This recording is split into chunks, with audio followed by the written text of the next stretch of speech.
Here is a thought that is both soothing and unsettling.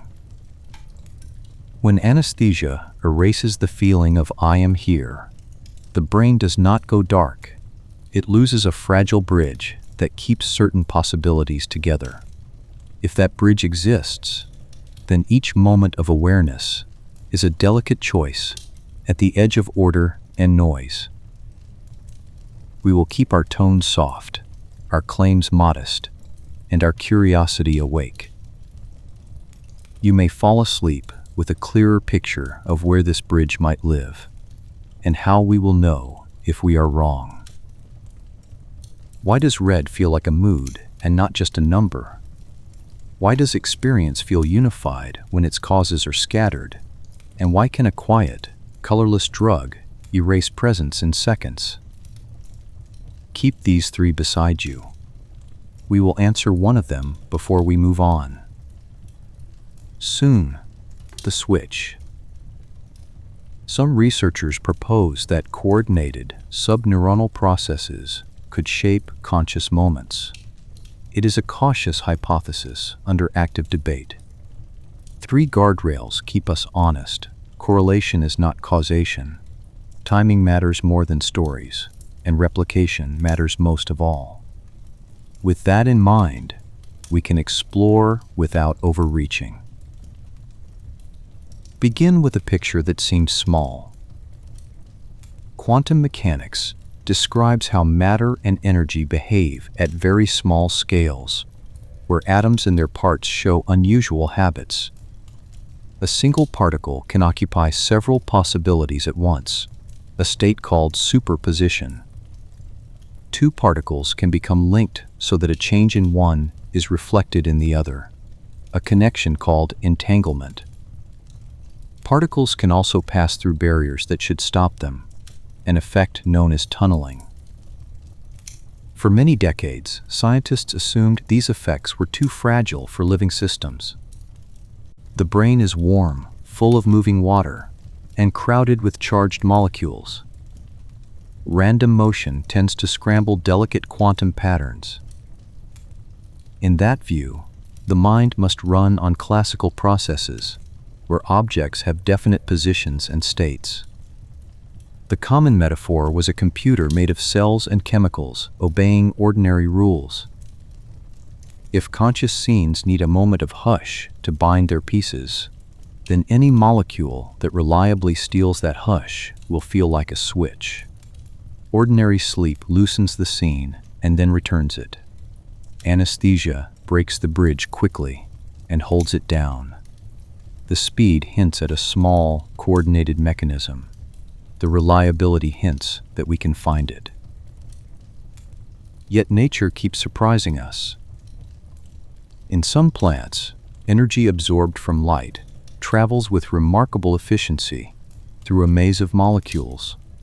Measurements suggest the energy takes many routes at once and then finds the best path, which echoes superposition. In certain birds, sensing Earth's field may rely on a pair of electrons whose spins remain briefly correlated, which points toward entanglement.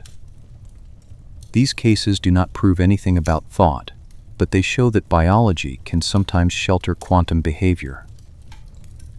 That opens a doorway. In 1 minute, the stage, a lattice inside neurons that could carry a hush. If life can host quantum effects in pigment networks and molecular pairs, could the brain do something similar at a different scale? The question is not whether every mental event is quantum. The question is whether a few well-placed quantum processes could influence larger patterns that we experience as awareness. A tiny nudge in the right place can guide a river of activity. Now the candidate stage.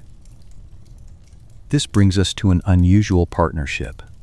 A mathematical physicist, Roger Penrose, and an anesthesiologist, Stuart Hameroff, joined ideas to address the hard problem of consciousness. The hard problem asks how subjective experience arises from physical activity.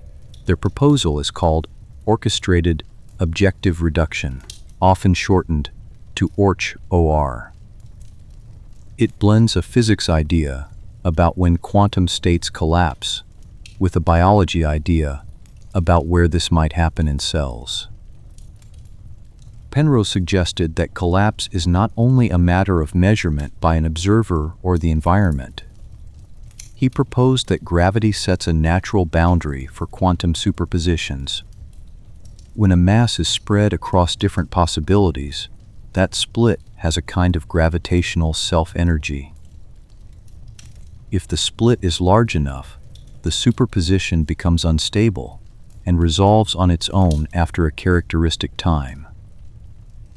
This is the objective reduction part. In 60 seconds, we connect this to the lattice inside neurons. Hameroff proposed a biological stage for such events. Inside neurons are slender scaffolds called microtubules. Each microtubule is built from repeating tubulin proteins arranged in hollow cylinders. These structures help shape the cell and move cargo, but Hameroff argued they could also support ordered states that are sensitive to quantum effects. If many tubulins entered coordinated patterns, tiny quantum events might be amplified to influence when neurons fire.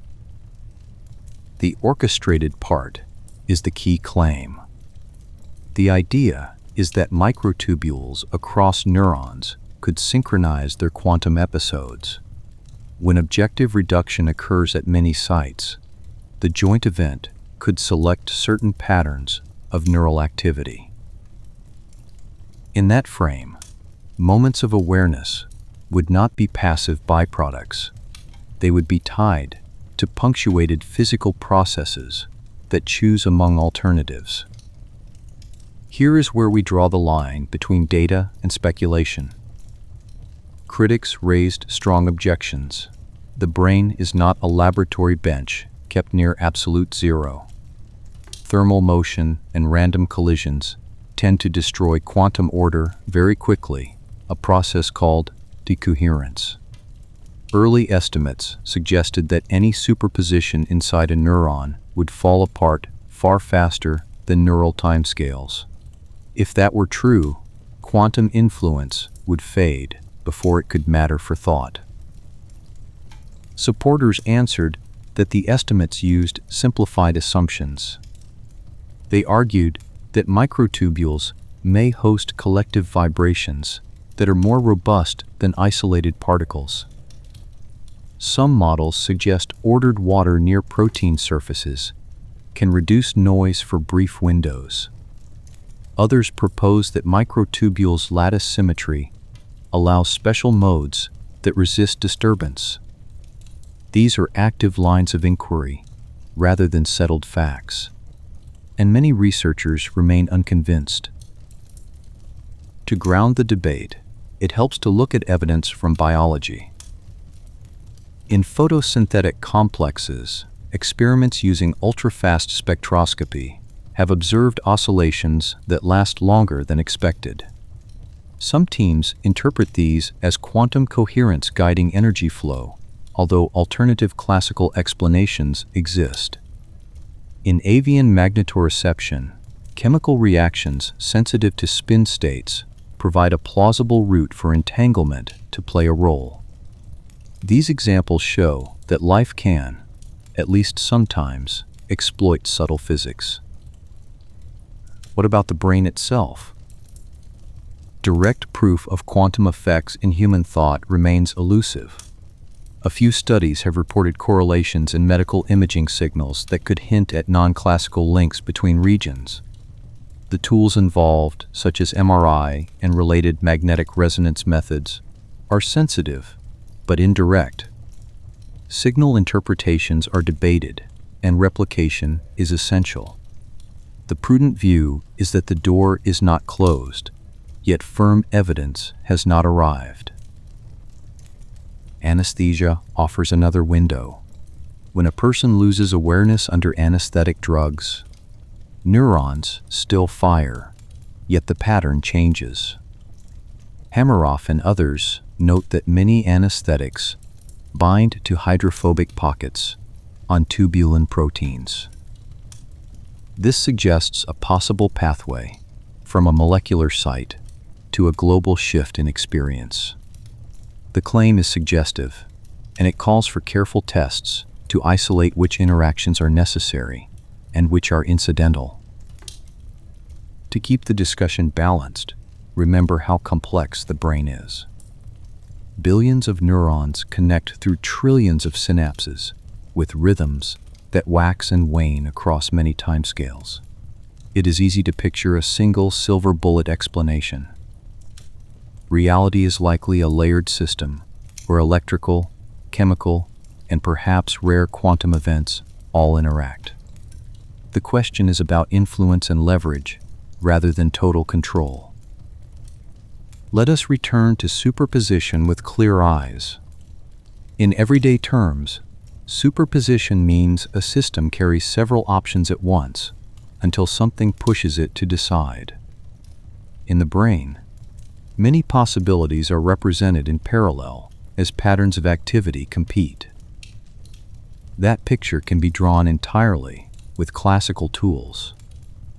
The quantum claim is that some of those patterns might be primed by events deeper than chemistry alone. And what of entanglement? In physics, entangled systems share a state that cannot be written as separate parts. Measuring one part tells you something immediate about the other. No usable signal travels faster than light, yet the correlations are stronger than any classical theory allows. If brief entanglement arose within structured proteins, it could act as a hidden coordination signal that biases outcomes. Tunneling adds a third motif. Particles sometimes pass through barriers that classical physics would forbid. Enzymes already use clever tricks to lower barriers and steer reactions. Quantum tunneling could, in principle, help certain reactions proceed slightly faster or more reliably. If such effects clustered in microtubules or synapses, they might tip timing in ways that shape larger patterns. None of these ideas overturn established neuroscience. They would instead add a subtler layer to the picture. Brains would still compute through networks of spiking cells and graded potentials. Learning would still adjust connections through activity and experience. The possible addition is a fine-grained texture that occasionally nudges the flow. Now step back and consider why this topic inspires both caution and awe. On one hand, extraordinary claims require extraordinary evidence, and that bar has not yet been cleared. On the other, the universe has repeatedly shown that intuition can miss hidden structure. Keeping both truths in mind allows curiosity without overreach. It also keeps the door open for experiments that can settle key points. Future tests will likely focus on three fronts. First, can microtubules be shown to host coherent excitations in conditions close to those in living cells? Second, can anesthetic action on tubulin be tied causally to changes in awareness beyond correlation? Third, can non-classical correlations be detected in brain signals with controls that rule out mundane sources? Each front demands rigorous design and open data. As we explore, it helps to hold a working map of scales. At the smallest end are electrons and nuclei, where quantum rules are strongest. Above that are proteins, whose shapes and vibrations mediate function. Then come organelles, cells, and circuits, where familiar electrical dynamics dominate. A bridge from one scale to the next must be shown, not assumed, with measurable steps along the way. The mind itself adds a final challenge. Experience is private, yet science depends on public measurement. Researchers use reports, behavior, and neural signatures to triangulate when awareness fades or returns. These measures are imperfect, but they guide progress. Over time, converging lines of evidence can narrow the space where good explanations live. For now, picture your brain at rest, not idle, but quietly active. Threads of activity rise and fall in slow waves, like a city settling after dusk. Within that calm, countless molecules jostle and react, doing their work with patient speed. Whether deeper quantum order helps guide this hush is an open question worth asking. The beauty of the question does not guarantee the answer. If such a layer exists, it would not make you less physical. It would make the physical story richer. Your thoughts would still depend on neurons, synapses, and rhythms.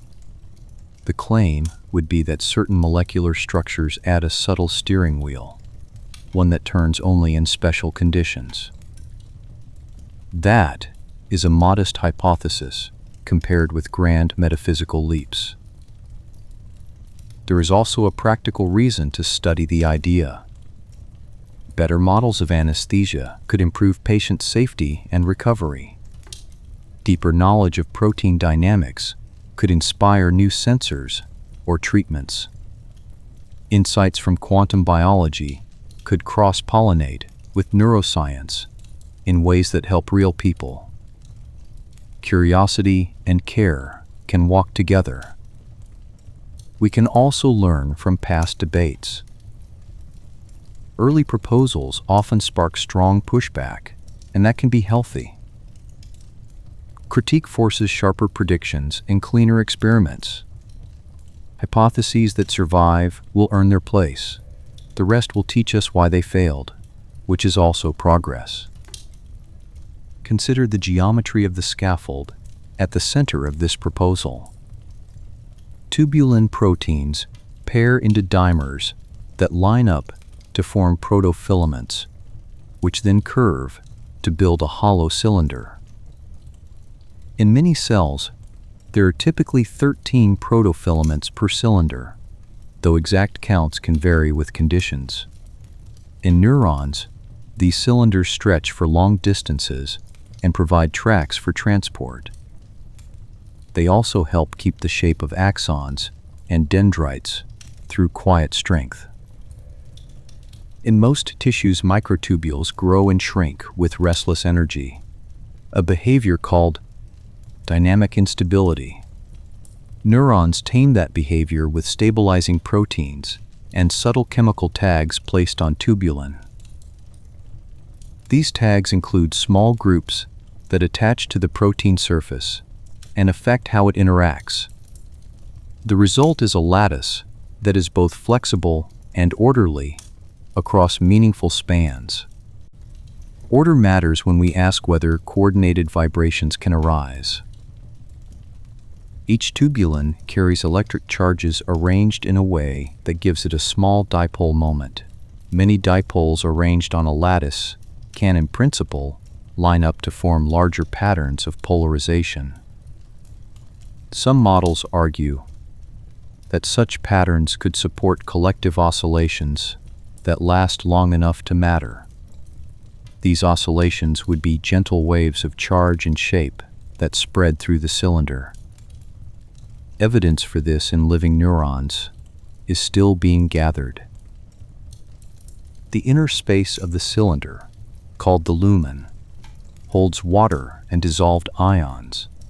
Near protein surfaces, water can adopt layers that are more ordered than the bulk.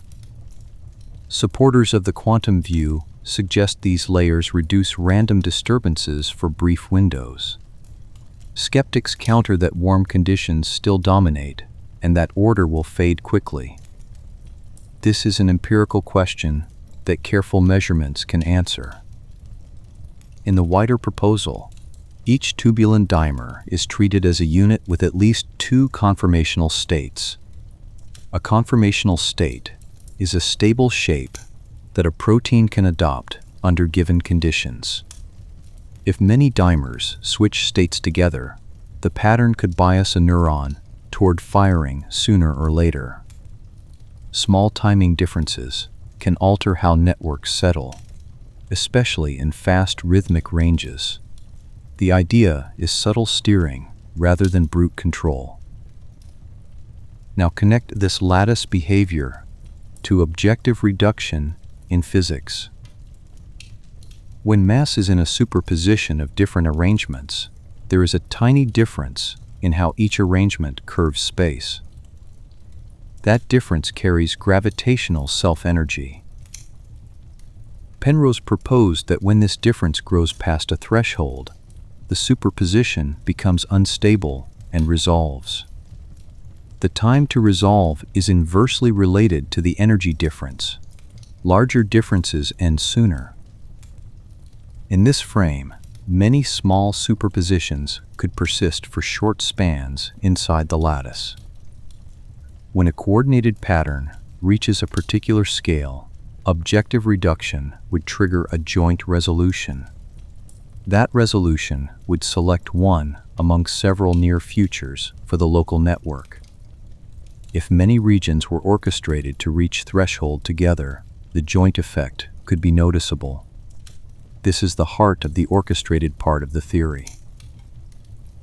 Timing is crucial for any neural influence. Supporters sometimes point to fast brain rhythms in the gamma range and ask whether brief quantum episodes could align with those cycles. Alignment would not require perfect precision, only a tendency that nudges activity at the right phase. Critics answer that known cellular mechanisms can already explain these rhythms without deeper layers. The discussion remains open, and only strong tests will settle it. Anesthetic drugs offer a practical probe because they shift awareness in a controlled way. Many of these molecules are oily, and they lodge in hydrophobic pockets on proteins, including tubulin. If binding at those pockets damped collective vibrations, the result could be a loss of subtle coordination. That, in turn, could push large networks toward less integrated activity while leaving basic firing intact. This chain of ideas is testable and should be tested with rigor. Designing those tests is challenging, but not out of reach. One route is to study purified microtubules under conditions that mimic the inside of neurons. Sensitive instruments can look for narrow bands of vibration that persist above background noise. Researchers can then add specific anesthetics and watch for changes in those bands. Results must be shared openly so independent groups can confirm or refute them. Another route is to use non-invasive recordings while carefully adjusting anesthetic levels. If microtubule level coordination plays a role, we might see signatures in the timing of fast oscillations. Those signatures should track drug binding strength rather than only dose. Control drugs that bind elsewhere would help separate cause from coincidence. Pre-registration and replication will keep the process honest. Predictions also extend to genetics and disease. Proteins that stabilize microtubules, such as tau, are involved in neurodegenerative conditions. If the lattice carries functional vibrations, changes in these proteins might alter network timing in specific ways.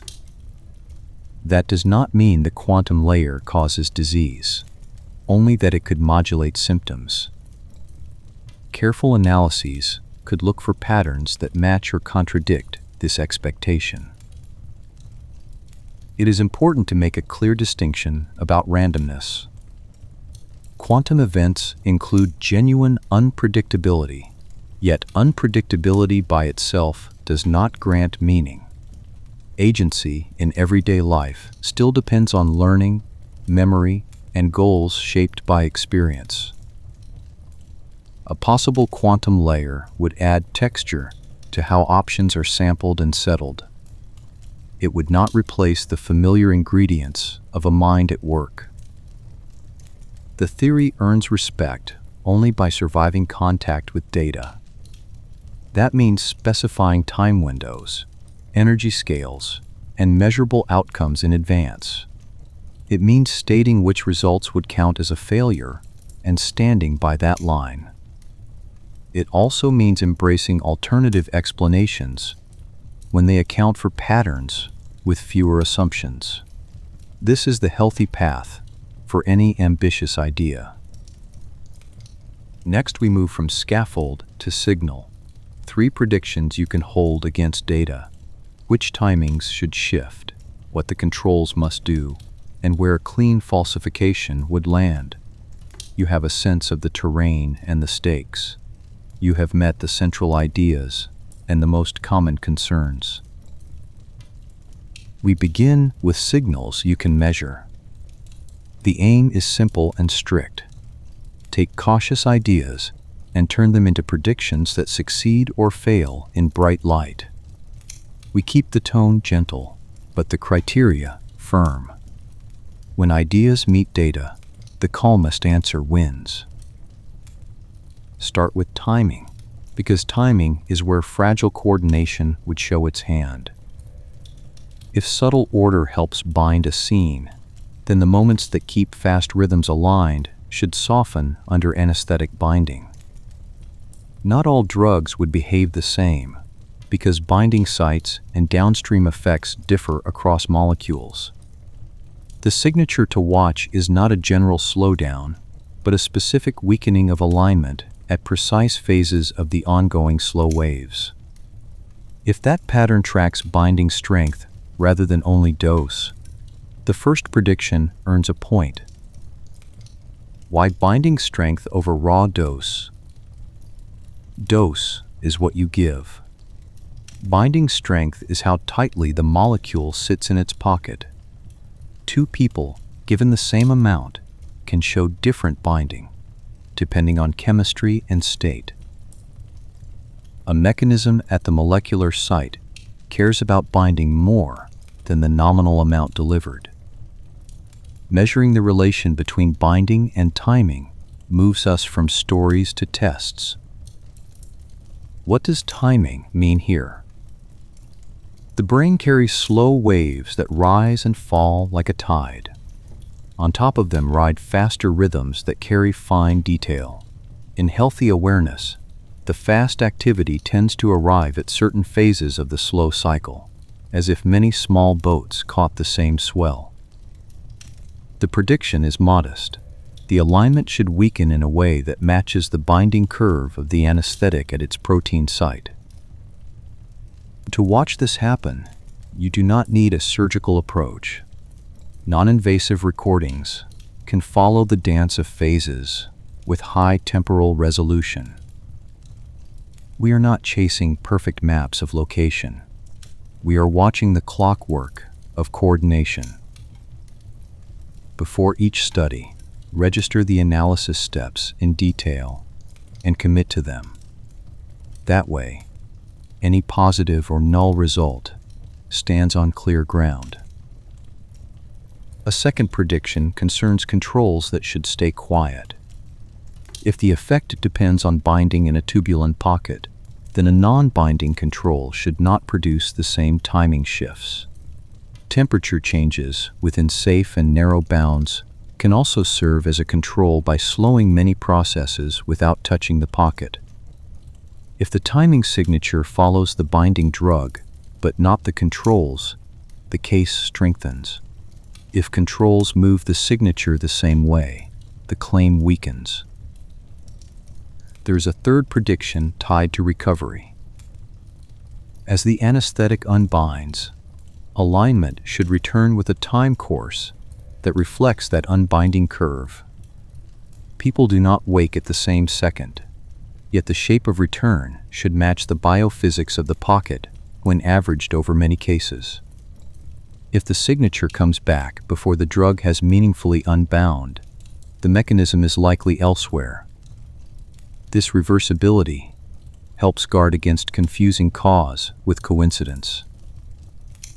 Now, the lattice. If microtubules carry coordinated vibrations, those vibrations should leave fingerprints that instruments can see.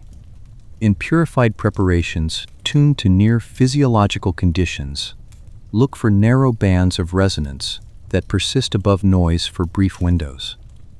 Add a molecule known to bind the pocket and watch for a reduction in the narrow bands without a broad collapse of all motion. That selective damping would be a clean signature. Selective damping is important because living systems are busy. A drug that simply makes everything slower is less informative. A drug that quiets one slender pathway while leaving others mostly intact speaks more clearly. We want a pattern that says, here is the path that mattered for integration in this small window of time. Anything louder is less likely to be the subtle bridge we seek. A fourth prediction comes from comparisons across anesthetics. Different molecules that produce similar loss of presence may bind differently at the pocket or prefer other sites altogether. If the lattice hypothesis carries weight, agents that avoid the pocket should produce weaker timing effects at the predicted phases, even if the person seems equally unaware by other measures. This is not an easy comparison to run, but it draws a bright line you can examine. Results either cluster by binding profile, or they do not. Fifth, consider spatial spread. If the proposed coordination is subtle and local, then effects on phase alignment should appear first in regions rich in long projecting neurons and then spread. Regions differ in how their microtubule arrays are stabilized and tagged. A specific order of disruption would argue for a mechanism that cares about local architecture. A random pattern would argue against it. To make these signals clear, we need careful baselines. Record people during quiet wakefulness with eyes closed, with eyes open, and during ordinary drowsiness.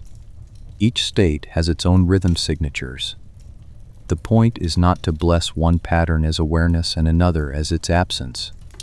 The point is to establish how alignment behaves when the bridge is likely intact, when it is loosening, and when a drug is present. Now the falsification line. If microtubule level coordination matters for binding-dependent timing, then precise controls can break the claim.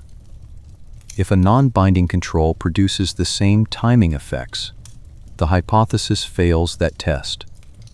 If the predicted narrow resonances in purified lattices do not appear under near physiological conditions, the hypothesis loses ground.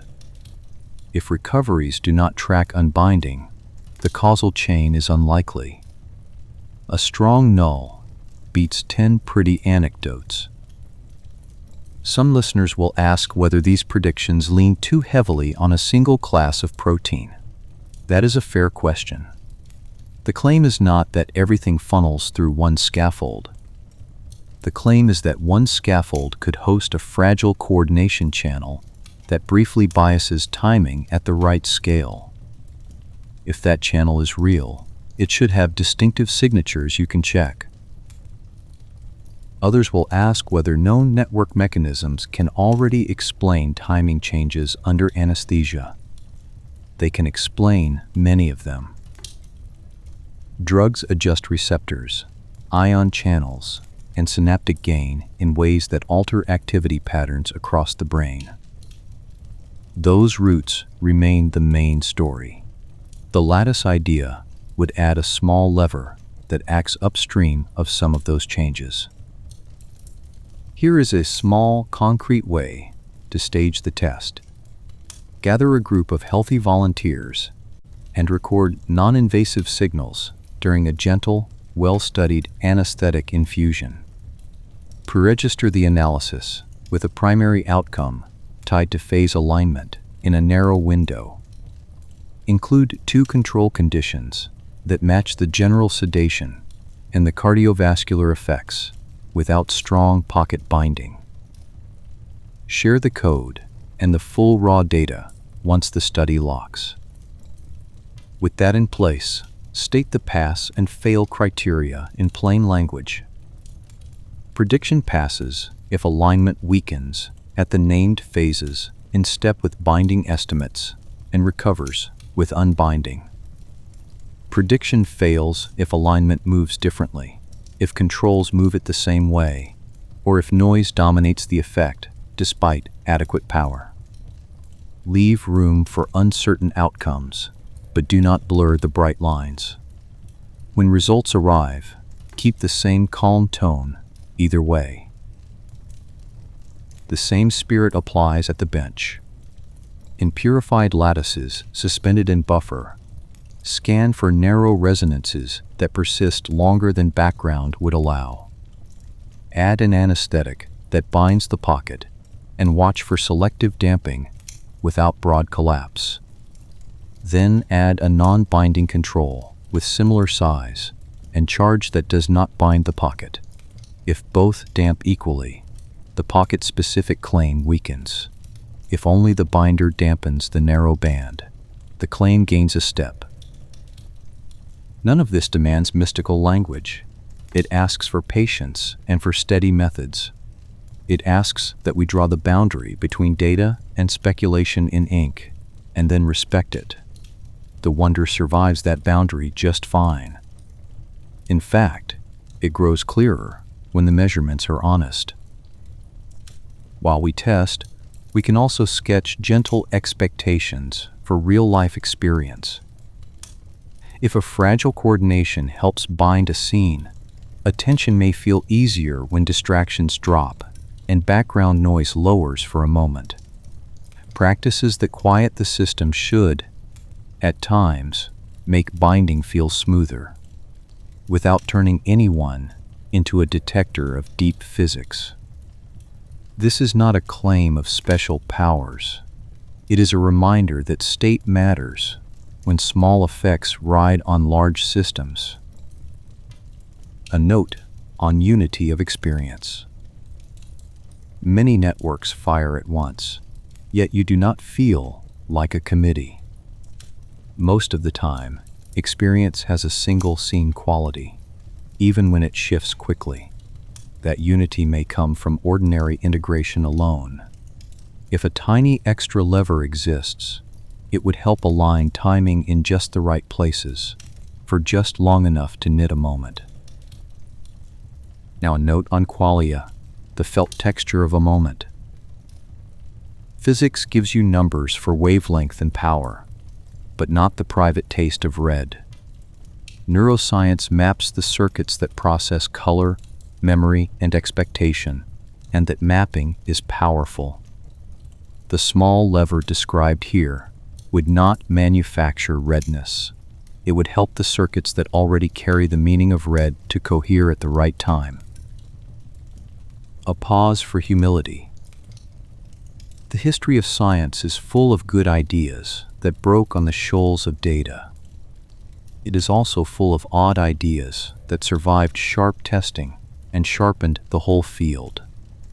The only way to find out where this one lands is to invite the tests and make them public.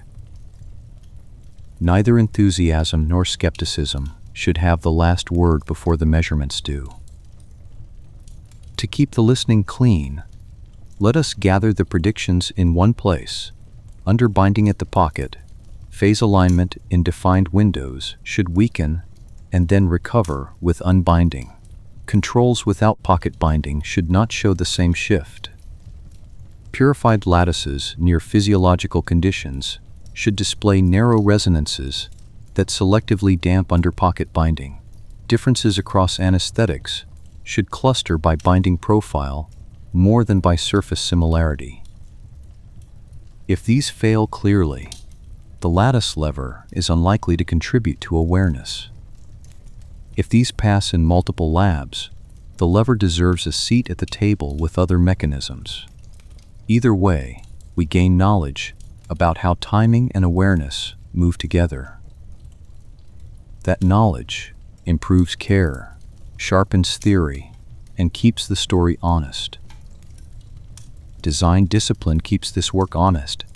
Predefine the windows, the frequency bands, the thresholds for calling a change real, and the code that will read the signals.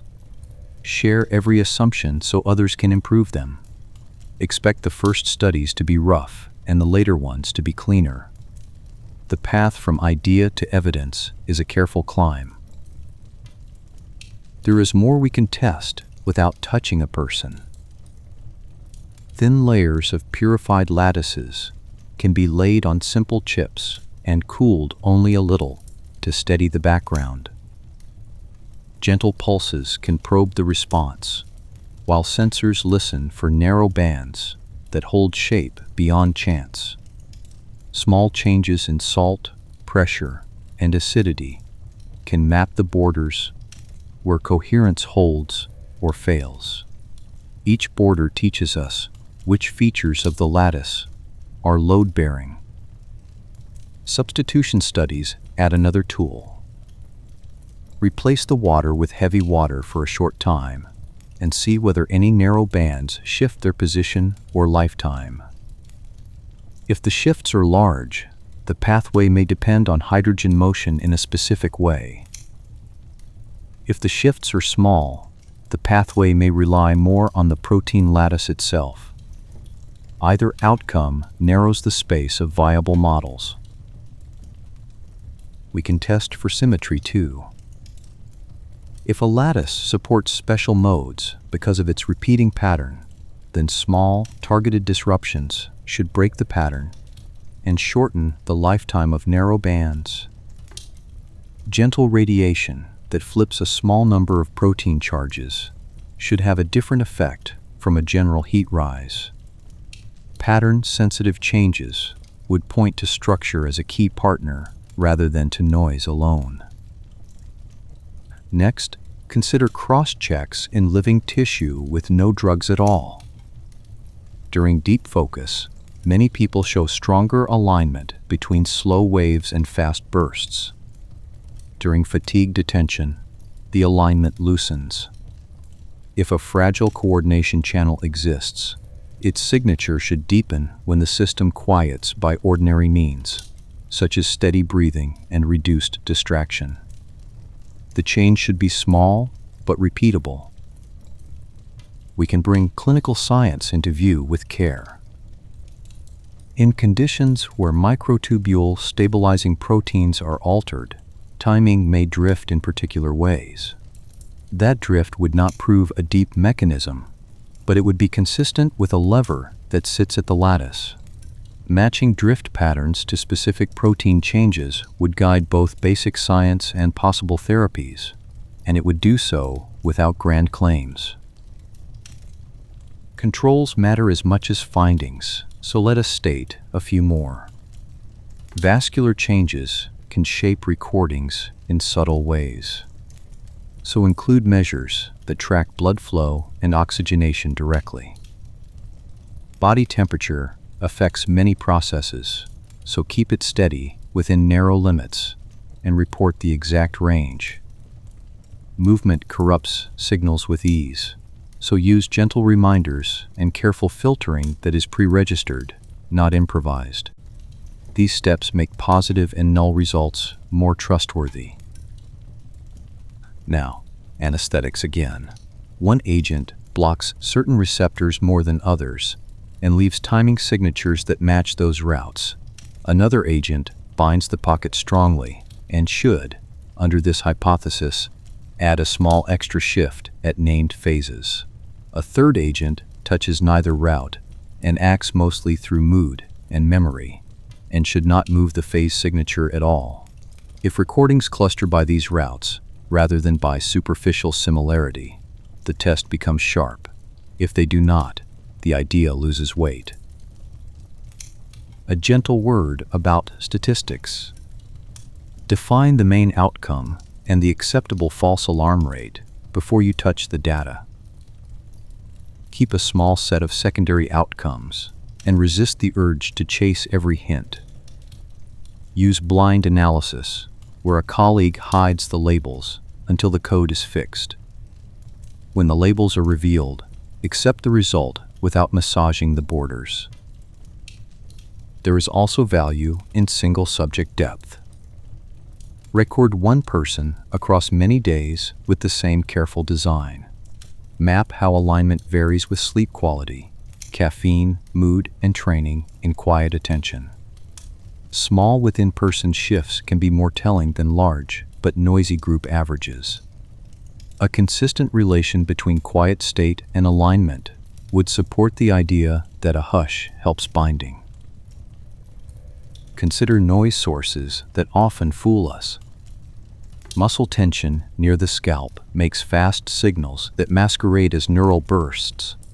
Eye blinks scatter slow changes across the head and bias phase estimates. Cardiac cycles leak into recordings when electrodes pick up small movements. Each source has a signature you can track and control, and each must be handled in the same way for the main analysis and the controls. Now step back to first principles.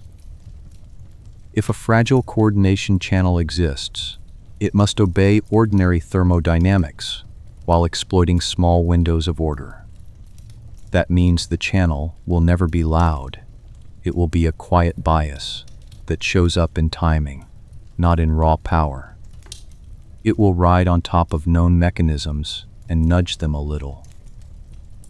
We should expect small effects that are reliable, not large effects that vanish under scrutiny. The benchwork can borrow ideas from signal processing. Lock-in detection listens for a narrow tone hidden under noise by synchronizing the measurement to that tone. A lattice that supports a slender mode can be probed in a similar spirit with gentle, phase-locked pulses. The goal is to reveal a consistent response that would otherwise be lost in the din. If no such response appears after careful work, we retire the claim with grace. Engineering can help build safer platforms for these tests. Simple chips with channels that hold lattices in steady positions allow precise stimulation and detection. Microfluidic control lets you wash in binders and controls without jostling the structure. Temperature and pressure can be held in narrow bands for long periods. These tools take romance out of the lab and replace it with clarity. We can also bridge scales by combining methods. Non-invasive recordings on the scalp can run in parallel with deeper signals recorded during clinical procedures, where electrodes are already in place for medical reasons. When ethics allow, brief anesthetic steps can be paired with the same alignment measures at both levels. Converging results across scales give more weight to any finding. Divergence points to confounds that require new designs. Language can be a confound of its own. Words like coherence and binding carry different meanings in physics and in neuroscience. In this script, coherence means a repeatable relation between phases across scales, not a metaphysical unity. Binding means the temporary knitting of features into a usable scene. Keeping the words plain prevents confusion while we measure. Risk management deserves a clear note. Anesthetic levels must stay within gentle clinical bounds, with continuous monitoring by trained staff.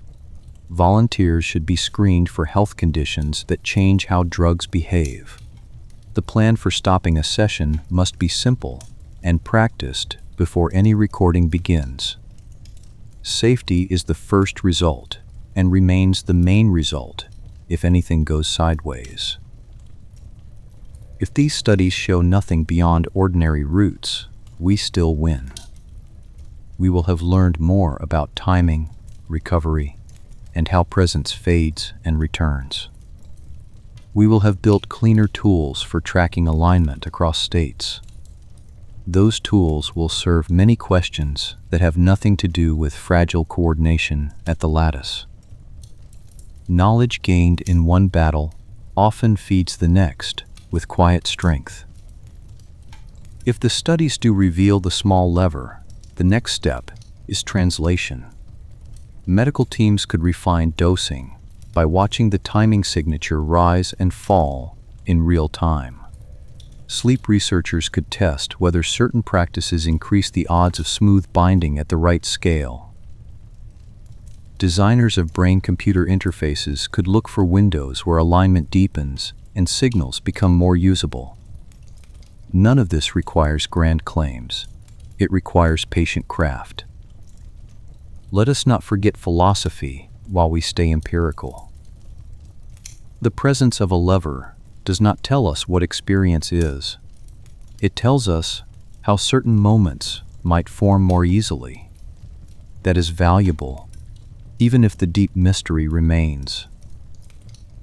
Science often advances by finding handles that move parts of a problem without touching its core. Handles are not answers, yet they change what we can do. Return to recovery once more. Waking under careful supervision shows a gentle arc back to presence.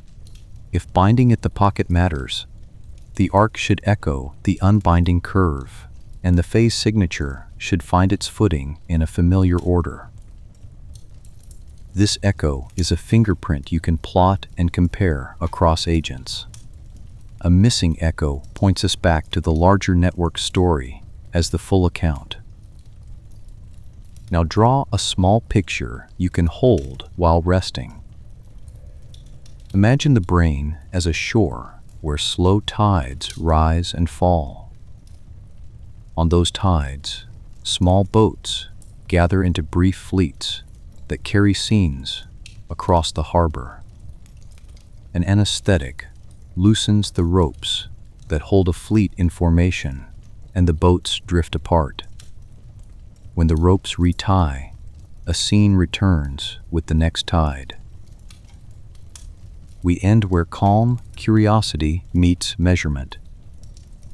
If a fragile lattice coordination helps stitch a moment, it should leave tracks that honest tools can see, and those tracks should move with binding and return with unbinding.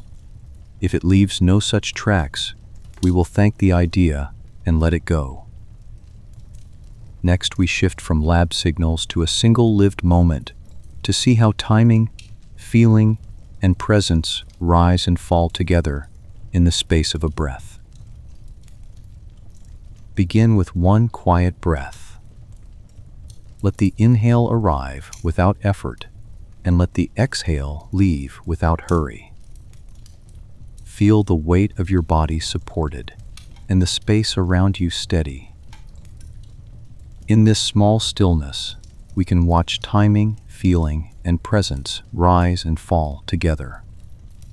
The map from before becomes a moment you can sense.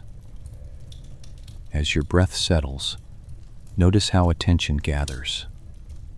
Sounds in the room soften at the edges, and the visual field feels calmer, though nothing outside has changed.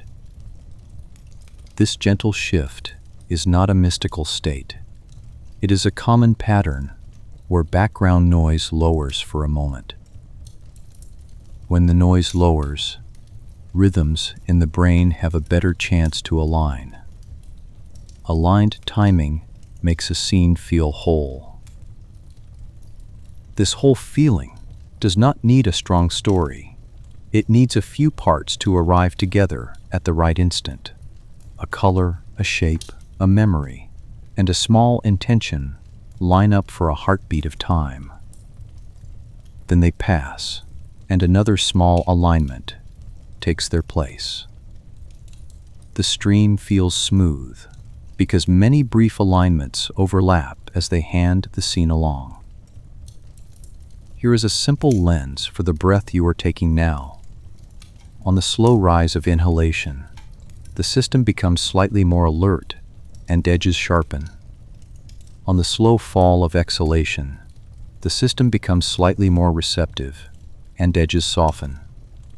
Fast bursts ride on that slow tide, and carry detail. When the bursts arrive at helpful phases of the tide, clarity feels easy rather than forced. A careful listener could ask whether this is only a story. It is a fair question, and the answer stays with measurement. Non-invasive tools can follow phase relations that change across the breath. The picture is never perfect, and the signals are small, yet stable features are known. Breath-paced shifts in timing pattern, the ease with which a moment coheres. That ease explains why the sense of effort rises when noise returns. Distraction lifts the baseline, and the bursts lose their landing zones. You can still focus, but it feels like paddling against chop rather than moving with a swell. Relief arrives not from force, but from a brief hush. In that hush, timing can find the phases it prefers. Now turn the lens to the first puzzle from earlier. Why does red feel like a mood and not a number? Physics tells you only the wavelength and power of light. The feeling of red arrives when many features that carry meaning for red find one another on a helpful beat. Circuits that map shape, memory, and value align just long enough to knit a usable moment. The second puzzle was unity. Many regions fire, yet most of the time, you do not feel like a committee. You feel like one scene that changes. The modest view is that ordinary integration does most of the work, and sometimes a small extra lever helps timing settle. The extra lever, if it exists, is quiet and brief, and it only adds a nudge. The third puzzle was the fast drop of presence under anesthesia. The breath shows why a hush matters for binding. An anesthetic that steals the hush, at just the phases where alignment forms, would feel like a switch. Presence fades not because everything stops, but because the brief alignments cannot hold. When the hush returns, presence climbs the same steps back. If you keep this breath map in mind, comparisons become easier. Different ideas about awareness offer different ways to predict timing. We can listen with the same tools and ask which map matches the signatures we observe. No theory owns the measurement. Measurement keeps the conversation honest and calm. Quiet scorecard. One view says that conscious content becomes available when competing representations reach a global broadcast. In that frame, ignition events should show as widespread surges that tip many regions at once. Phase alignment matters, but the focus is on when access wins the contest and spreads. Under gentle anesthesia, ignition should falter before local timing shifts do. Another view says that the depth of integration across parts of a system tracks the level of experience. That frame weighs how tightly cause and effect knit within the system. It has formal measures that are hard to compute at scale, so we use proxies. The prediction is that signatures of tight crosstalk fade as parts decouple, regardless of a single broadcast moment. A third view says that the brain is a prediction engine, and that perception is the best explanation of incoming signals. In that frame, awareness tracks the precision of predictions compared with evidence. Timing matters because precision is a weight on certain channels at certain phases. Under anesthesia, prediction error signals should change in a pattern tied to altered precision rather than to lattice-level binding. The small lever idea sits beside these, not above them. It says there might be an upstream bias that helps timing settle during brief windows. If that bias exists, it should move with binding at a particular protein site and return with unbinding. It would not replace broadcast, integration, or prediction. It would adjust the odds that any of those reach a helpful phase in time. With that scorecard, you can read results without drama. If ignition falters first, broadcast wins the point. If crosstalk fades, while ignition looks intact, integration gains ground. If prediction error signatures fit changes in precision, the prediction engine takes the lead. If a narrow timing effect tracks binding at a pocket and returns with unbinding, the small lever earns a step. Often, pieces of each will appear together, and the task is to weigh them. Now return to the breath and the feeling of a scene coming together. Notice the first instant you realize you are noticing. That tiny recognition is a crest where many small alignments meet. It does not last long, and it does not need to. It hands the scene along to the next crest with almost no seam. When you become tired, those crests become irregular. Alignment arrives late or lands during a low part of the slow tide. The moment feels blurry, though the inputs have not changed. Gentle rest and slower breathing restore the patterns by lowering the noise floor. This is why care of state feels like a skill rather than a secret. Once more, the guardrails stand. Correlation is not causation. Timing matters more than stories. Replication matters most of all. We keep these at the front so that wonder does not outrun evidence. Wonder grows clearer when evidence is sharp. What does all this mean at the bedside? A safer induction could watch phase alignment in real time and stop at the first reliable sign that the hush has been stolen. Recovery could be tracked the same way, helping teams time the return of presence with less guesswork. People who have fragile timing because of illness could be given extra margin. Small changes in protocol can make care more humane. What does it mean in daily attention? If alignment is helped by quiet, then simple practices that lower noise for a moment can feel like a relief. A short pause, a slower exhale, and a softer gaze can all open a window where timing finds a groove. This is not a special power. It is housekeeping for a busy system that likes tidy floors.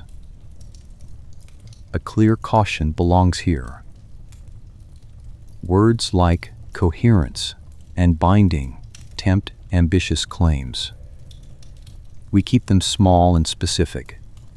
Coherence means repeatable relations between phases across scales. Binding means features joining long enough to be useful. Nothing in this language requires more than careful measurement and patient thought. Now, a wider view. Your body sits between two scales with very different rules.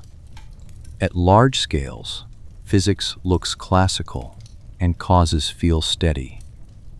At very small scales, possibilities spread and only later resolve. Life uses both without asking our permission. If a quiet channel sometimes bridges those scales, it does so by remaining almost silent. The silence is the point. Loud effects would break the warm, wet stability life depends on.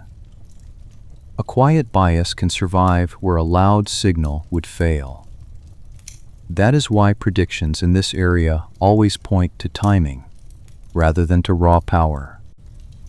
We expect small effects that shape when events land, not what they are at their core. The breath gives you a way to feel this without special training. In the pause after an exhale, attention often widens and edges blur in a pleasant way. In the swell of an inhale, edges sharpen and intentions lift. These tiny shifts are ordinary, yet they frame the door through which small timings can matter. No mysticism, only a body moving on friendly cycles. Now imagine a short study you could run at home with no devices and no claims. Choose a simple scene like a cup on a table. Look at it for a few breaths, softening the gaze on the exhale and sharpening on the inhale. Notice whether the sense of the cup as one thing feels easier on one phase than the other. You are not proving anything. You are learning how your state colors your seeing. If you journal, note 2 sentences afterward. First, which breath phase made unity feel easier? Second, how long the afterglow of a clear moment lasted. Over days, a personal pattern may appear. Such a pattern does not settle questions of mechanism, yet it teaches you where your attention lands more easily. Turn back to the lab without leaving the calm. A careful plan compares several ideas at once with shared data. It sets pass and fail lines in plain words. It uses the same controls everywhere so that claims can meet on level ground. It shares code, pre-specifies steps, and welcomes independent teams. If results do not support a small lever, the news is still good. We gain trust in broadcast, integration, and prediction routes by watching them explain the patterns alone. If a small lever holds under replication, it wins a seat near the others. Fields grow this way, by making room for handles that help without promising final answers. Now, the hinge. Picture a grain of matter with a few choices open, and a field of cells that must keep their balance while they work. If a brief relation between those 2 scales helps one timing settle at the right instant, a tiny portion of physics nudges a larger story. The larger story carries memory, meaning, and care. The nudge is small, but the place it lands is close to what we feel. Look up for a moment in your mind. Above you, stars arrange in patterns that your eye can name, though the distances are measured in light years. Within you, molecules arrange in patterns that your instruments can name, though the sizes are measured far below a cell. Between those scales sits your breath, steady and human. In the middle, a scene can feel whole for just long enough to be yours. This is not a grand claim about what you are. It is a modest claim about how a moment may form. You remain a person with memories, reasons, and hopes. Those are carried by networks that learn and change. The small details of timing only help the handoff. Return to the cup for one more breath. The shape, the color, and the memory of how it feels in your hand drift a little closer on the exhale. They sit together long enough to feel like one thing. Then, the next breath comes, and something else takes the center. Nothing is forced. Everything arrives on time. End with the simplest picture. Awareness rides on many processes that cooperate most of the time. When the system is calm, brief alignments make scenes feel whole. If a delicate channel exists under the chemistry, it will move with binding and return with unbinding. Either way, the breath you are taking now is enough to meet the mystery with care. If future measurements draw a clean line through this idea, we will follow it where it leads. If they erase the line, we will let it go with thanks. The work remains the same either way. Keep the signals honest, keep the language plain, and keep the curiosity awake. With that, may your next few breaths feel easy and clear.